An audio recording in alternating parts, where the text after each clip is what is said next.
Hello, everyone. This is Dr. Tamara-Kay Tibby, and I'll be lecturing about sealants. And you're probably wondering, what was that music all about? So a little bit of history. Sealants have been around as long as James Bond. So when you think about sealants, think about Bond, James Bond. Pit and fissure sealants have been used for nearly 5 decades to prevent and control carious lesions on primary and permanent teeth. Although there has been a decline in prevalence of caries in adolescents and children in particular, the decrease in occlusal surface caries has not kept pace with the decrease in smooth surface caries. Why do you think that is? If you guessed fluoride, you're right. So this slide clearly illustrates the decline in decay, primarily because of fluoridation. Although this overall decline has been attributed to preventative interventions such as water fluoridation, fluoride toothpaste, fluoride varnishes, and sealants, topical fluoride applications such as fluoride varnishes may have a greater effect on reducing carious lesions on smooth surface compared to pit and fissures. So how do you get a cavity? You guys have seen this before from my earlier lecture. Bacteria breaks down food into acid that eats away the tooth, and then you have decay. This caries process is multifactorial and over time can culminate in localized destruction of hard dental tissues by weak acids. Effectively penetrating and sealing pits and fissures in the surfaces of teeth can prevent caries lesions in parts of a comprehensive caries management approach. So you want to prevent this by placing a sealant early. You see the decay there? Sealants are a system that can be applied to the occlusal surfaces of teeth to penetrate an anatomical surfaces, pits and fissures, and form a physical barrier on the tooth surface. So when sealants are at work, they can actually reduce the risk of cavities by 80% on permanent teeth. So even though we know that that's a fact, sealants are still underused. New sealant materials and techniques continue to emerge for managing pit and fissure caries, further complicating the clinician's decision-making. Accordingly, there's been some critical reviews of available evidence, and I'm gonna kind of discuss that with you all on the following slides. And sealants in particular are mainly underused on minority populations and low-income populations that would benefit most from their use.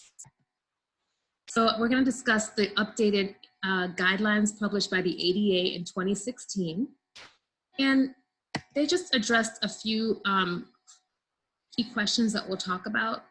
And when we discuss the evidence, this is like a little bit of a definition for you all. The categories: high, moderate, low, very low for evidence quality. And then your implications. Are they strong recommendations for patients, for clinicians, for policymakers, or conditional recommendations? This should guide you as we discuss the points that were brought up in the ADA's paper. So recommendations: sealants are effective in preventing and arresting pit and fissure occlusal caries lesions of primary and permanent molars in children and adolescents compared to the non-use of sealants or use of fluoride varnish.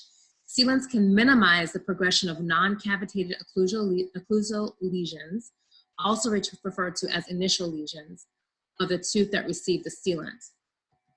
So these are different types of sealant material that you can consider: glass ionomers, resin-modified glass ionomers, polyacidic modified resins like comprimers, or composite resins, which you use for polymerization.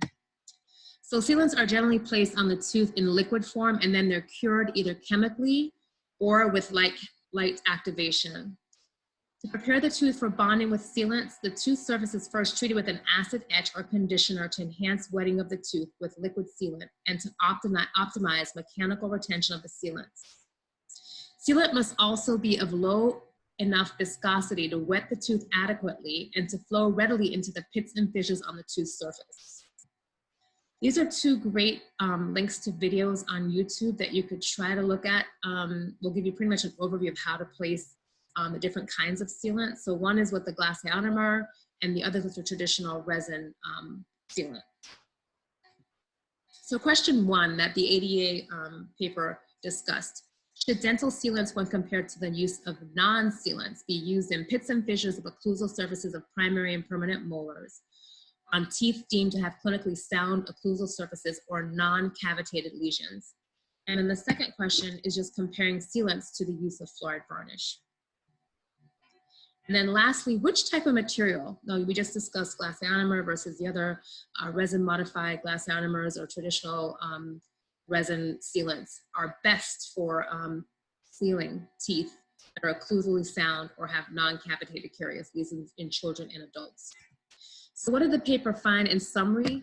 For the first question, when it talked about using sealant versus not using sealant, recommendation from the panel was that sealant should be used with both sound occlusal surfaces and non-cavitated occlusal surfaces that have caries.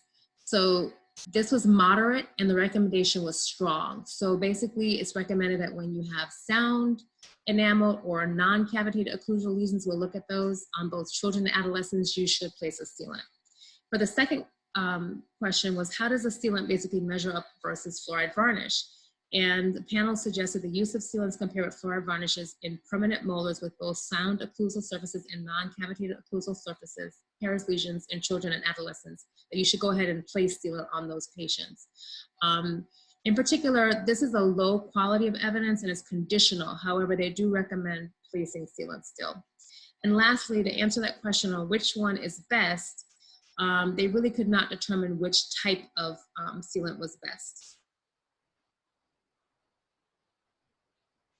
So we'll go ahead and talk through a few of these points. So primary prevention, from a primary prevention perspective, anatomical grooves or pits and fissures on occlusal surfaces of permanent molars can trap food debris and promote the presence of bacterial film, thereby increasing the risk of developing carious lesions. So effectively penetrating and sealing these surfaces with a dental material, for example, pit and fissure sealant, can prevent lesions and is part of a comprehensive caries management approach. So it's recommended that we place sealants in patients. So for secondary prevention, this is where we're talking about non-cavitated lesions or cavitated lesions. The recommendation is that we should use sealants on non-cavitated carious lesions. So if you're looking at these codes, and again, we're showing, here with anterior teeth, codes 0 through 6, and then posterior, codes 0 through 6 as well. When would you place a sealant? Which one of these would have you feeling like you could place a sealant? So I know that we're traditionally trained on placing sealants here when there's no cavity whatsoever, correct? What about here where you start to see a little bit of possibly caries that's starting, incipient? And then number 2, where you may have a little bit of decay there in the grooves. And then what about number 3, where you definitely have some caries? But what about number 4, where it's shadowing and it looks like it's going to be pretty much a large lesion? Even without taking a radiograph, you can see the shadowing. So the recommendation is that you would place a sealant on these lesions because they're not cavitated. They're not frank holes like this one. And that in doing so, you're going to be sealing off that tooth from progressing further. So what are some of the common misconceptions? Pit and fissure sealants are one of the most effective yet underutilized interventions for preventing caries, especially among children. The new guidelines from the ADA Council on Scientific Affairs and the AAPD confirm the effectiveness of sealants. Nonetheless, there's some misconception. So the first misconception is that there's not been a position on dental sealants. However, that's not true because the ADA has recommended placing sealants on primary and permanent teeth, as we just discussed, to prevent caries.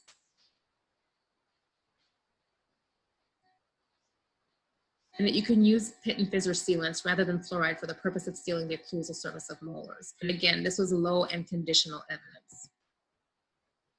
But isn't fluoride varnish just as effective as dental sealants for preventing occlusal caries lesions? The answer is no.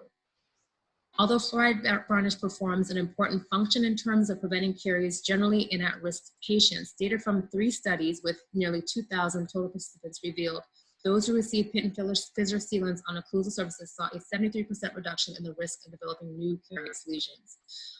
We recommend sealants and fluoride on patients. And then number 3, young children could become exposed to concerning levels of BPA when receiving dental sealants.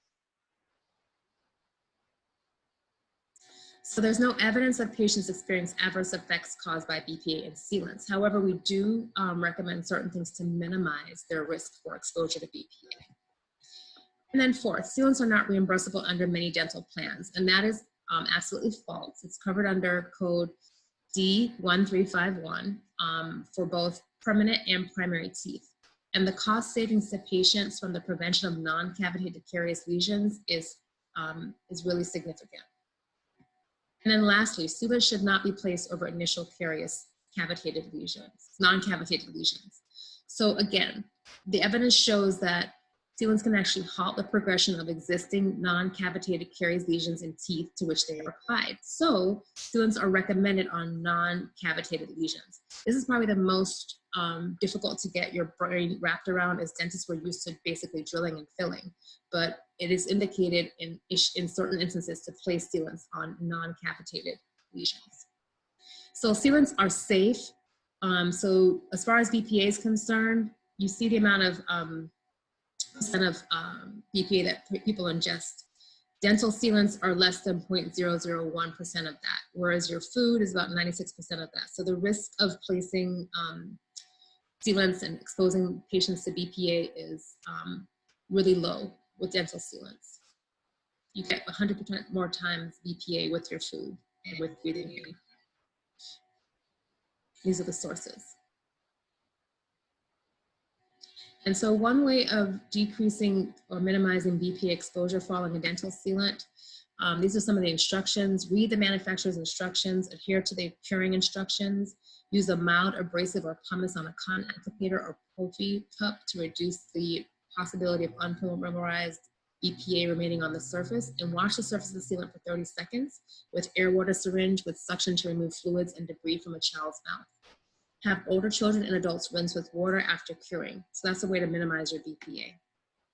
So this is when we were in clinic last year doing a sealant on a patient. I hope you all get some experience this year. We hope to see you all sometime in the fall, hopefully, to do clinicals. These are my references. And I hope you all enjoy the presentation.